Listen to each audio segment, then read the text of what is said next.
მე გახლავართ ქეთიადეიშვილი, არასამთავრობო ორგანიზაცია თავისუფალ ჟურნალისტთა სახლის წარმომადგენელი. დღევანდელი ჩვენი შეხვედრის მიზანი არის მოსახლეობასთან შეხვედრა. მოხსენებელი იქნება ქალბატონ ნინო ჩხეტია, უმაღლესი საბჭოს საკონსტიტუციო, იურიდიული და საპროცედურო საკითხთა კომისიის თავმჯდომარე.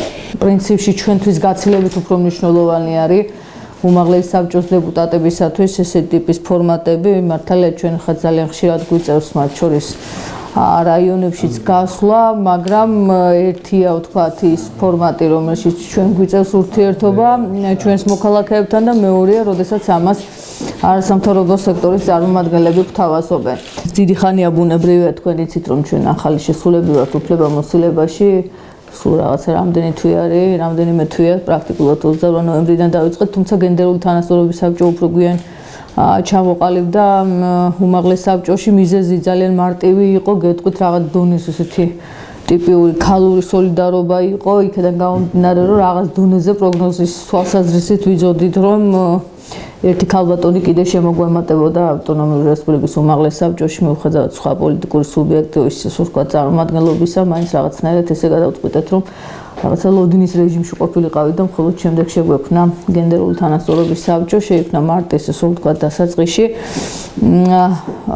პრაქტიკულად მინდა გითხრათ, რომ ჩემთვისაც მოულოდნელი იყო, იმიტომ რომ თავის დროზე 8 აკაციანი იყო შემადგენლობა და შემდეგ აღმოჩნდა, რომ დეპუტაციის საკმაოდ დიდ ნაწილს აქვს სურვილი, რომ გენდერული თანასწორობის საბჭოში ყოფილიყო და ამიტომ ეს სოფელ შემადგენლობა 10 კაციანი გახდა მოგვიანებით და არც ეხა არის გამორიცხული რაღაცნაირად კიდევ მოხდეს პრაქტიკულად ამ შემადგენლობის გადახედვა გაზრდის თვალსაზრისით. ამიტომ ეს არის ძალიან მნიშვნელოვანი, იმიტომ რომ ჩვენს უმაღლეს საბჭოს რო დააკვირდეთ არა განსხვავებით ზოგადად წარმომადგენლობით ორგანოებში ქალთა მონაწილეობის კუთხით საკმაოდ ისეთი სურათი არის მაინცა და მაინც სახარბიელო ყველაზე რბილად რო თქვა 15%-ზე ზემოთ არადი და ჩვენთან უმაღლეს საბჭოში ეს ხა პროცენტული რაოდენობის თვლის სურვილის არ გიჩნდება, როდესაც სიით შემადგენლობის 21 დეპუტატი და მხოლოდ 2 ქალი არის. ამიტომ თვითონ ამ ფაქტორმაც რაღაცნაირად როგორც ჩანს უფრო მეტი სურვილი გააჩინა, იმიტომ რომ ფაქტია, რომ აბსოლუტურად მათ შორის მამაკაცი დეპუტატებიც გარკვეულ უხერხულობას გრძნობენ ამ კუთხით, იმიტომ რომ ჩვენ ვიცით, რომ მიუხედავად იმის ძალიან ტრადიციული, კონსერვატიული, ესე რომ ვთქვათ, შეხვედრობისა, ჩვენს რეგიონში ქალბატონები ძალიან აქტიურები არიან. ჩვენი რეგიონის განვითარების, მისი სოციალურ-ეკონომიკური და განსაკუთრებით საგანმანათლებლო მიმართულებით. შესაბამისად, ის სურათი, რომელიც გვაქვს, ყოველთვის ვამბობთ, რომ ძალიან სამწუხარო სურათი არის. ხშირად ვცდილობთ რაღაცა რბილად დავიწყოთ შეფასებები, მაგრამ მინდა გითხრათ, რომ პირადად ჩემი შეფასება, ახლა ვერ ვიტყვი რაღაცა დრამატიზებას ვერ დავიწყებ, მაგრამ ძალიან მძიმე არის. ამიტომ ჩვენ ახლა ვცდილობთ ავტონომიური რესპუბლიკის უმაღლეს საბჭოში, რომ რაღაცნაირად, როდესაც კი დასრულდება ეს საკონსტიტუციო, ასე რომ ვთქვათ, ცვლილებები და საბოლოო სახე შეიძენს, ამის შემდეგ გარკვეულწილად იქნება განსაზღვრული მათ შორის საარჩევნო სისტემა და გაცილებით უკეთესი, ასე რომ ვთქვათ, სურათი იქნება ამ თვალსაზრისით და მაქსიმალურად შევეცდებით, რომ რაღაცნაირად ეს დროებითი მექანიზმები, დროებითი ღონისძიებები, რომელიც საქართველოს პარლამენტის და თვითმმართველობის დონეზე არის, ჩადებული საკანონმდებლო დონეზე განსაკუთრებით საარჩევნო კოდექსსა და პოლიტიკური პარტიათა გაერთიანების შესახებ საქართველოს კანონში, ორგანულ კანონში, ჩვენს ანალოგიურად რაღაცნაირად ავიღოთ გეზი იქეთკენ, რომ ეს დროებითი მექანიზმები მათ შორის შეეხებოდეს ავტონომიური რესპუბლიკის უმაღლეს საბჭოს. ერთიც მინდა გითხრათ, რომ პრაქტიკულად ძალიან ცარიელი იყო უმაღლესი საბჭო ამ კუთხით. აბსოლუტურად ცარიელი იყო, მათ შორის გენდერული თანასწორობის შესახებ კანონი მიიღეს და საერთოდ არაფერი ჩაწერეს ავტონომიური რესპუბლიკის უმაღლეს საბჭოს, რომელიც ასევე წარმომადგენლობითი და საკანონმდებლო ორგანოა და შემდეგ ძალიან მოგვიანებით დარჩა აუცილებელი, რომ საკანონმდებლო ცვლილებები განეხორციელებინა და სხვათა შორის წინამოწვევის უმაღლეს საბჭომ ეს სამუშაო, ესე რომ ვთქვათ, შესრულებული დაგვიტოვა და გარკვეულწილად ამ მიმართულებით რაღაცა წინ გადადგმული ნაბიჯი გვაქვს. ეხლა არის მეორე ეტაპი განსახორციელებელი. მე მინდა გითხრათ, რომ აი ამ შედეგიდან გამომდინარე, რომელიც ახლა ჩვენ გვაქვს პრაქტიკულად უმაღლეს საბჭოში, ეს კიდევ უფრო რაღაცნაირად მაიძულებს, რომ რაღაც სტიმულატორია ერთგვარი, რომ აი ეს დროებითი მექანიზმი მათ შორის იყოს რამდენიმე ვარიანტს განვიხილავთ, მაგრამ ერთ-ერთი ვარიანტი არის მოხსენება ჩვენ ახლა ადგილობრივი კანონებიც აგვაქვს და არის ესეთი კანონი უმაღლესი საბჭოს არჩევის შესახებ, ასე ვთქვათ, კანონი და შესაბამისად ვფიქრობთ, რომ ალბათ ყველაზე ოპტიმალური ვარიანტი იქნება, რომ სწორედ აი ამ დროებითი მექანიზმების შესახებ ჩაწერილი იყოს აი ამ ასე ვთქვათ კანონში, რომ პოლიტიკური პარტიებს ჰქონდეთ რაღაც ტიპის ვალდებულებები იმ ხარისხის და იმ დოზის მაინც, როგორიც ვთქვათ, შეიძლება არასაკმარისი, შეიძლება კი არა პრინციპში საქართველოს პარლამენტი და თვითმმართველობებსაც რო შევხედოთ, იქაც არ არის ახლა მან და მაინც უკეთესი სურათი, მაგრამ ამაზე უკეთესი ნამდვილად არის აბსოლუტურად ყველგან თითქმის. როგორც ჩანს, რაღაც დონეზე მაინც ახლდენს პოლიტიკური პარტიებზე გავლენას თვითონ ეს ასე ვთქვათ ჩანაწერები. თვითონ საარჩევნო კოდექსსა და მოქალაქეთა პოლიტიკური გაერთიანების შესახებ კანონში და ამიტომ ეს რაღაცა ძალიან მცირე, მაგრამ რაღაც ტიპის გავლენას რაც ახდენს, ესეთი ტიპის დროებითი მექანიზმის ესე ვთქვათ ჩაწერა ძალიან აუცილებლად მიგვაჩნია ჩვენ. მეორე მიმართულება ეხა რაც შეეხება ვთქვათ ზოგადად გენდერული თანასწორობის საბჭოს ვთქვათ ამოცანას არის ეს, იმიტომ რომ ძალიან მნიშვნელოვანია ვთქვათ ქალთა მონაწილეობა ზოგადად საჯარო პოლიტიკურ ცხოვრებაში, ეს ერთია, მაგრამ მეორე არის ის პრობლემები, რომელიც მთლიანად გვაქვს, ამიტომ პირადად ჩემი აბსოლუტურად გულწრფელად გეტყვით, ახლა ჩვენ გქონდა წინა შეხვედრა ყურტაში და მე ესეთ მოხსენება დავიწყე, რომ რაღაც ვილაპარაკე მოკლედ გენდერულ თანასწორობაზე, შემდეგ ხულოში. და მე გარკვეულ ხალხურ მდგომარეობაში აღმოჩნდი ძალიან მარტივი მიზეზის გამო. შინაგანად მე თვითონ აღმოჩნდი ხალხურ მდგომარეობაში, იმიტომ რომ მე ვიცოდი იმ სოფელში არსებული სირთულეები და პრობლემები, რომელიც ეგრეთ წოდებულ ასე ვთქვათ ხესელი მშენებლობას აქვს გამოწვეული და მე გავჩერდი და უბრალოდ ვთხარი, რომ თქვენ რა გაწუხებთ ეს მითხარით თქო და ამაზე ვისაუბროთ ღიად თქო. ამიტომ ჩვენ გვაქვს ამბოცანა შესასრულებელი საბედნიეროდ ესე იგი ამ პრობლემისაგან სოფელი ვთქვათ ასეთი ტიპის პრობლემებისაგან ეს სოფელი ესე ვთქვათ დაზღვეულია და ძალიან მიხარია, იმიტომ რომ ფანტასტიკური ადგილი არის. ძალიან ბედნიერები ხართ, რომ ესეთ ადგილზე ცხოვრობთ, ხა ბავშვებს ვეუბნებოდი, რომ აქ რო ამოდიხარ სადღაც ერთი კვირა არის საკმარისი იმისთვის ალბათ მივხვდე რომ რა ვითარებაში გვიწევს ჩვენ ქალაქში ცხოვრება, იმიტომ რომ მე ვიგრძნობთ რა გამაღიზიანებლები არის და რას იტანს ზოგადად ჩვენი ფსიქიკა, იმიტომ რომ მართლა ძალიან ბედნიერები ხართ, არ ვიცი. ფანტასტიკური ადგილი არის. გარკვეულწილად გვაქვს ვალდებულება და ეს გვარი ასე ვთქვათ საერთოდ ესეთი სტანდარტული ტიპის პოლიტიკაა, ამას უძახიან რაღაც გენდერული ტიპის ვთქვათ ბიუჯეტი და პირადად ჩემი ამ შემთხვევაში ასე ვთქვათ ინტერესი ამ ტიპის შეხვედრებისადმი ბუნებრივია ვთქვათ ყურტაში მანდა მაინც არ გამოგვივიდა იმ პრობლემები და გამომდინარე რომელიც იქ არსებობს, იმიტომ რომ სხვაზე ძალიან რთულია ლაპარაკი. გარკვეულწილად გამოვკვეთოთ ის პრობლემები, რომელიც შეიძლება ვთქვათ, რომ რაღაცა საბიუჯეტო პროცესის დაგეგმარების პირობებში, მაგალითად, მე მოვახერხო, რომ რაღაცნაირად ასახული იყოს ამ პრობლემების მოგვარებისათვის შესაბამისი ვთქვათ თანხები. გარდა ამისა, ეხლა მე ჩვენ ყველაზე მთავარი პერიოდი გვიდგას, გაცილებით უფრო დიდი ესე ვთქვათ ეტაპი გვაქვს, ვიდრე ზოგადად ვთქვათ ამ ტიპის ესე ვთქვათ საკითხები არის, ეს არის საკონსტიტუციო ცვლილებები, ეხლა ხულოში პრაქტიკულად მიმდინარეობს. მსჯელობა საკომისიის ესე ვთქვათ შეხვედრა არის ადგილობრივ დონეზე. და მინდა გითხრათ, რომ საკმაოდ ძალიან ჭირს ესეთ შეფასება და ძალიან არ მიყვარს რაღაცა ესეთ რადიკალური დადებითი და რადიკალური ვარყოფით, ყოველთვის რაღაცა ესეთ შუაში ვცდილობ შეფასებებს გავაკეთო, მაგრამ ის საკონსტიტუციო ჩარჩოები, რომელიც ჰქონდა ავტონომიურ რესპუბლიკას, გაცილებით უკეთესი არის. ამ საკონსტიტუციო კომისიის ფარგლებში ჩვენ მაქსიმალურად შევეცადეთ, რომ წამოგვეღო იმაზე მეტრი განსაკუთრებით უფლებამოსილებების კუთხით, ვიდრე ვთქვათ, აქამდე ჰქონდა განსაკუთრებით 2004 წლის საკონსტიტუციო კონსტიტუციური კანონისა და აჭარის ავტონომიური რესპუბლიკის კონსტიტუციის ჩარჩოებში. თქვენ იცით, რომ ზოგადი უფლებამოსილებები პრაქტიკულად გადანაწილებული არის ცენტრალურ დონეზე და ადგილობრივი თვითმმართველობის დონეზე.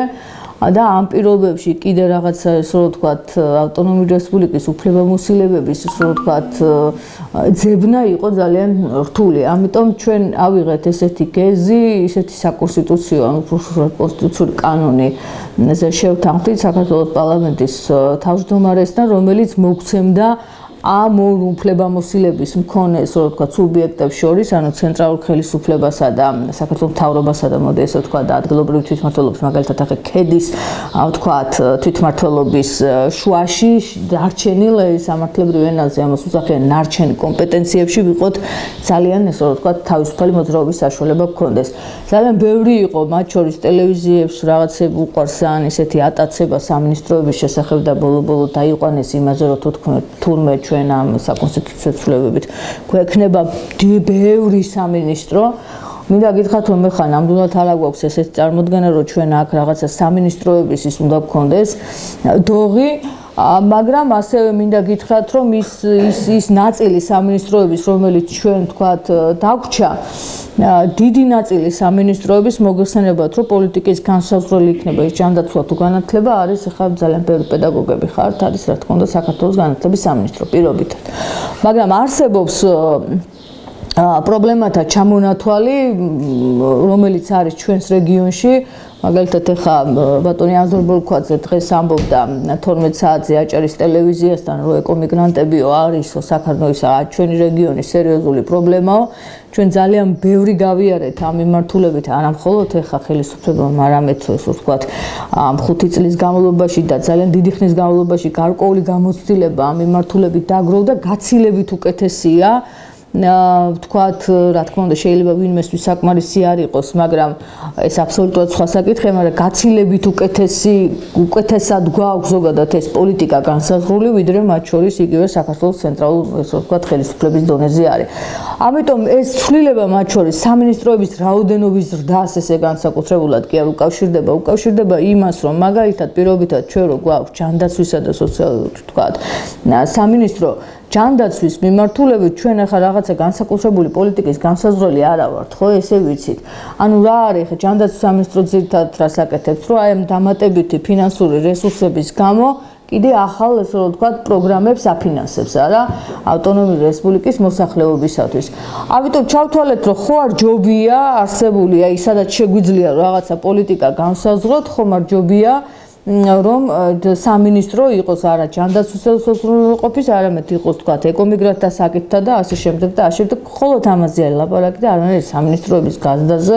ეხლა თქვენ ძალიან კარგად იცით, რომ სამინისტროს რაოდენობის ზრდა არის დაკავშირებული მათ შორის ადმინისტრაციული რესურსის დასთან, ადმინისტრაციული რესურსის და დაკავშირებული ფინანსური რესურსის, ესე რომ ვთქვათ, მაინც საჯარო მიმართულებით გაცილებით უფრო მათ შორის საბიუჯეტო პროცესისათვის არის კაპიტალური, ესე რომ ვთქვათ,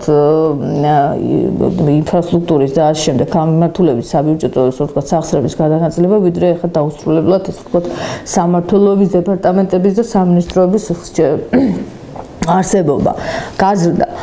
ამიტომ ძირითადი, ესე რომ ვთქვათ, როგორ გითხრათ, არსებული უმაღლესი საბჭოს, ვთქვათ, მუშაობის ამოცანა მაინც უკავშირდება აი ამ საკონსტიტუციო, ესე რომ ვთქვათ, ცვლილებებს. მაინც ძირითადად აქეთა ვართ აბსოლუტურად ყველანი რაღაცნაირად ორიენტირებული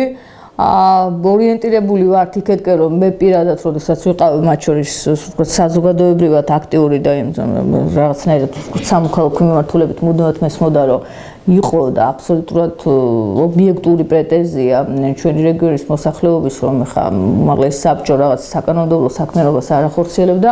მართლაც ხა რომ დააკვირდეთ უმაღლესი საბჭოს საქმიანობას, სამი მოწვევა იყო წინა, მინდა გითხრათ, რომ 2004-2008-ზე აქვს უბრალოდ საკანონმდებლო საქმიანობა განხორციელებული, დანარჩენი ყველა იყო რაღაცა ესეთი პირობითად გეტყვით, როგორ მდგომარეობაში ცით პრაქტიკას რომ დააკვირდეთ, აი საქართველოს პარლამენტმა რომელიმე კანონში მიიღო რაღაც ცვლილებები, მაგალითად ლობისტური საქმიანობის შესახებ კანონში მიიღო ცვლილებები და პარლამენტს მისცა უფლება იმისა, რომ ლობისტური ჯგუფი დარეგისტრირდეს საქართველოს პარლამენტში და შეიტანოს კანონპროექტი.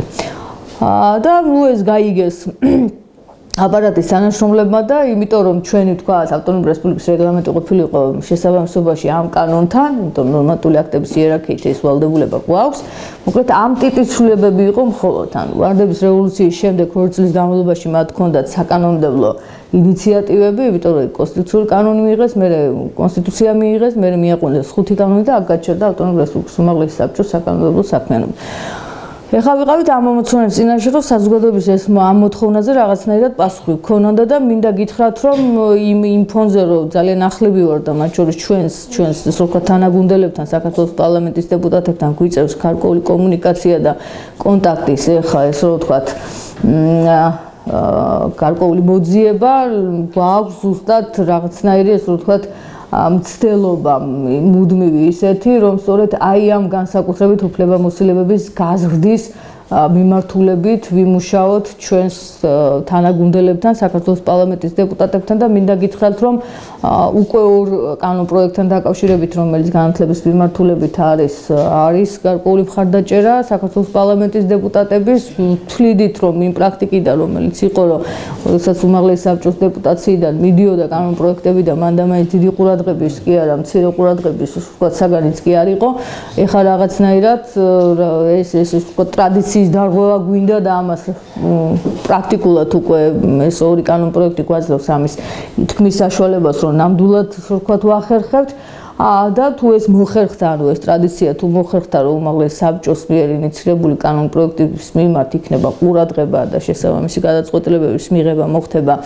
როგორადაც ამის სურვილი აქვს თქვათ უმაღლესი საბჭოს დეპუტატებს, ნუ შემდეგ შეიძლება არათუ პირიქით ეს ძველი ცუდი ტრადიცია დავარღვევთ, არამედ ტრადიციაც სხვა რაღაცა ვაქციოთ და აქედან იყოს ძალიან აქტიური საკანონმდებლო ინიციატივები, იმიტომ რომ ის საშუალება რაც ჩვენ გვაქვს საქართველოს პარლამენტში საკანონმდებლო ინიციატივების განხორციელების თვალსაზრისით არის ძალიან კარგი საშუალება, მათ შორის ძალიან ბევრია, როგორც კი ვთქვათ, დავიწყეთ უკვე საუბარი, ძალიან ბევრი ჩემი ყოფილი კოლეგა პირობითად ადვოკატი მომართავს და არის რაღაც სურვილი, რომ იგივე სამოქალაქო კოდექსის მიმართულებით, რომ მათ აქვთ პრაქტიკა ძალიან აქტიური და ძალიან კარგად იციან რა ტიპის ვთქვათ სხარვეზებია და შესაბამისად არის მათი თხოვნაც, რომ საკანონმდებლო ინიციატივის წარდგენა ესე მარტივი არ არის, კონსტიტუციით ვთქვათ, ჩვეულებრივი მოქალაქემ რომ წარადგინოს საკმაოდ დიდი რაოდენობა ხელმომწერებისა, ამიტომ ძალიან რთულია ნებისმიერი მოქმედი ადვოკატის არასამთავრობო სექტორის წარმომადგენლისათვის, რომ ამ ტიპის ვთქვათ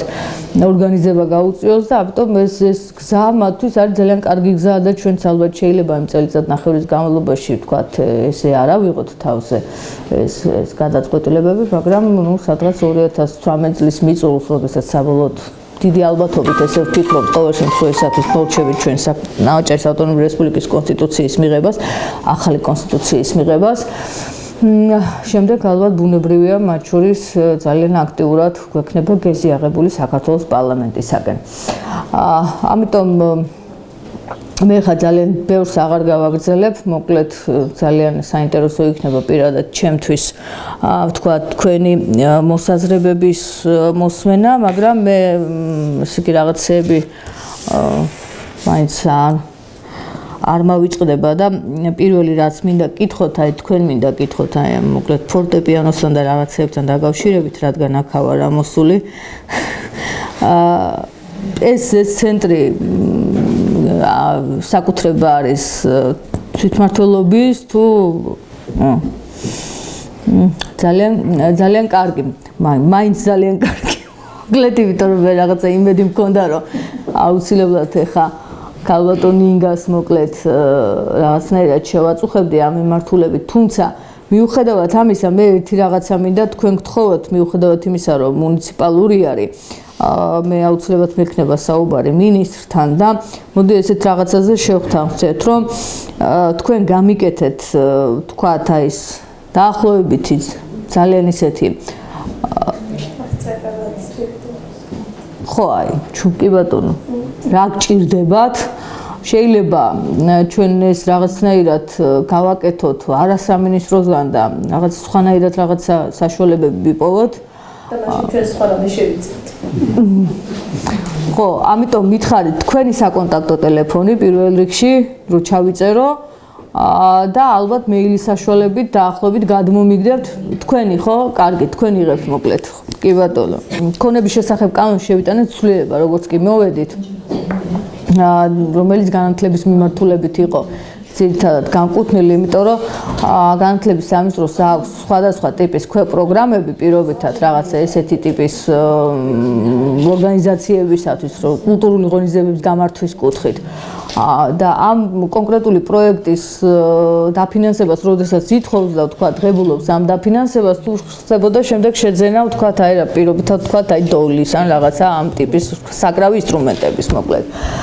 და განათლების სამინისტროს ჰქონდა პრობლემა, რომ როგორც წესი ეს უნდა დაბრუნებოდა უკან, მაგრამ მას პირადად არაფერში არ ჭირდება, ხო? შესაბამისად იმ პროექტით ის იყო განსაზღვრული, რომ მაგრამ აი ეს გადაცემის უფლება პრაქტიკულად უფლების ვთქვათ კონკრეტულ მუხში ეს არ იძებნებოდა, ამიტომ ამ ტიპის ვთქვათ ცვლილება ჩვენ განვახორციელეთ და არ არის გამორიცხული, რომ ისეთი ტიპის ვთქვათ კონტაქტზეც მოხერხდეს წამოსვლა პირდაპირ გადმოცემის ფინანსური რესურსის გამოყოფის საშუალება რო არ ქონდეს რაღაც ტიპის პროექტი მოკლედ რომ დაიწეროს რაღაცა კულტურული ღონისძიების ვთქვათ გამართვისათვის, მაგალითად ბავშვებისათვის და შემდეგ ამაზე ალბათ მოგვიანებით ჩამოყალიბდებით და ეს ისე ვთქვათ შემოვლითი გზა ვნახოთ, შეიძლება ცოტა გრძელი, მაგრამ რაღაცა შემოვლითი გზა ვნახოთ იმისათვის, რომ ვთქვათ რაღაც ტიპის ინსტრუმენტები თქვენ გქონდეთ.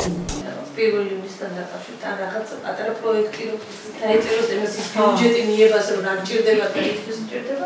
დეველოპერები აუცილებლად მინისტრის მოადგილეს გადაცემთ თქვენ ტელეფონის ნომერს, ვთხოვ რომ დაკავშირდეთ მანამდე აუხსნი ზოგადად მდგომარეობას და ამ პროექტთან დაკავშირებული რაც არის, ვთქვათ ესეც შეიძლება რომ ჯერ მე და თეონა განვიხილავთ ზოგადად რა შეიძლება სულ არ იყოს საჭირო და ისედაც მოხერხდეს. მერისში მერისის საჯარო სკოლის სამხალხო განათლების მასწავლებელი.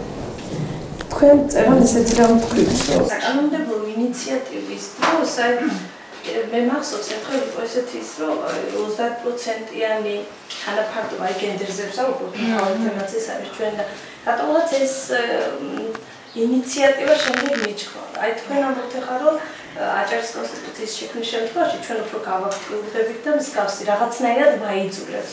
არა, თუ მხოლოდ კონსტიტუციის აჭარის კონსტიტუცია არა მაქვს ხედველობაში ძალიან აქტიური ურთიერთობა მაქვს საქართველოს პარლამენტის გენდერულ თანასწორობაში.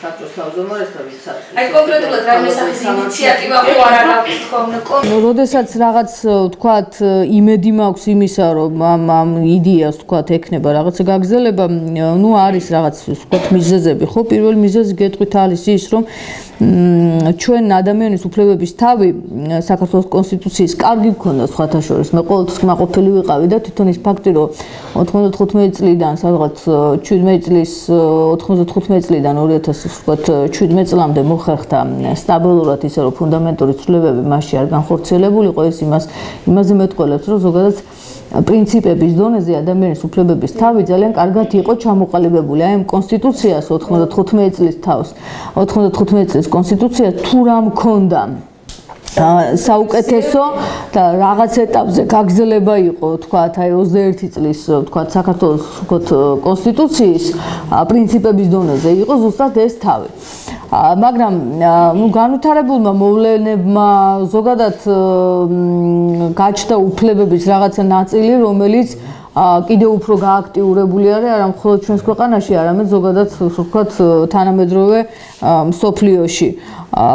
ამიტომ ამან აუცილებელი გახადა, რომ მათ შორის ადამიანის უფლებების თავშიც გარკვეული ცვლილებები განხორციელებული იყო და ამ მიმართულებით ორი ცვლილება გაქვს ძალიან მნიშვნელოვანი.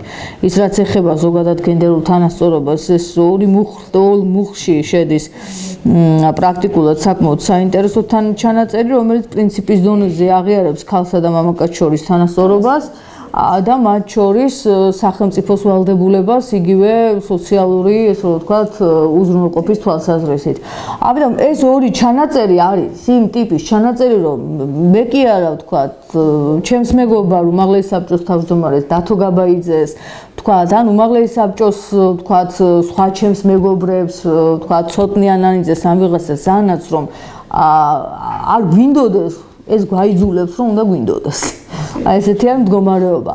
და შესაბამისად ახლა კონკრეტულად რა ტიპით ვივლით, ამ შემთხვევაში ჩვენთვისაც ძალიან რთულია სათქმელად, იმიტომ რომ ეს არის საკითხი, რომელიც საარჩევნო სისტემაზე არის მიმული.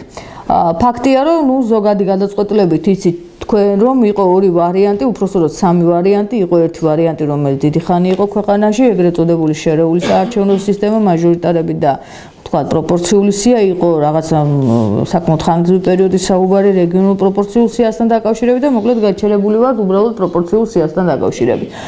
შესაბამისად, დიდი ალბათობით ესეც იქნება, ესეთ გადაწყვეტილებას მივიღებთ, ძალიან ხშირად გეტყვით, რომ საარჩევნო სისტემა გვექნება პროპორციული, ანუ პარტიას ექნება მოკლედ ერთიანი საარჩევნო სია და ესე წარდგება ამორჩევლის წინაშე, აი ესე მგონია, რომ ცირთადად მაინც გადაწყვეტილება აქეთკენ იქნება. თუმცა, წინ ყველაზე მნიშვნელოვანი ეტაპი, რაც საკონსტიტუციოებს ეხება, მაინც არის ვენეციის კომისია და დღეს არის ძალიან მნიშვნელოვანი განხილვა ბერლინში ამ მიმართულებით და ვნახოთ რა როგორი ტიპის რეკომენდაციები იქნება. თუმცა ამასაც გეტყვით წინასწარ ზოგადად პოლიტიკური გუნდში არის გადაწყვეტილება იმისი, რომ პოლიტიკური ნება არის, რომ ვენეციის კომისიის შემოთავაზებული რეკომენდაციების დიდი ნაწილი რაც იქნება რაოდენობრივად მოკლედ გათვალისწინებული იყოს, ამიტომ წინასწარ მაინც რამის ხმა ძალიან რთულია. როგორც კი ეს პროცესი დასრულდება, მოკლედ ჩვენც აი ესე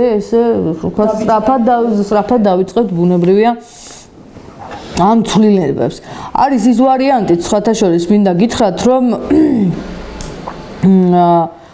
ესე ტექნიკური ხასიათი არის. თქვენ იცით, რომ აჭარის ავტონომიური რესპუბლიკის უმაღლესი საბჭოს არჩევნებს ატარებს უმაღლესი საარჩევნო კომისია. კი ბატონო. და რეალურად პრაქტიკულად ერთი ერთზე გვიწევს ჩვენ საქართველოს პარლამენტის არჩევნები, საქართველოს პარლამენტის არჩევნები რეალურად ერთად ტარდება, ხო? ამიტომ როდესაც 30%-იანზე საუბრობთ, აქ ერთადერთი მიზეზი რაც იყო ის, რომ ანუ ფინანსური უზრუნველყოფა მოყვება ამ დროებით ღონისძიებას. მოკლედ ეს ფინანსური ღონისძიება უნდა წამოვიდეს აჭარის ავტონომიური რესპუბლიკის ბიუჯეტისგან თუ ისევლე ვთქვათ ცენტრალური საარჩევნო კომისიის პირობითად ან ცენტრალური ვთქვათ საქართველოს ბიუჯეტისგან. ამიტომ ეს არის ტექნიკური საკითხები, რომელზეც რა თქმა უნდა რაღაცნაირად ვიმჯერებთ და საბოლოო გადაწყვეტილებას მივიღებთ.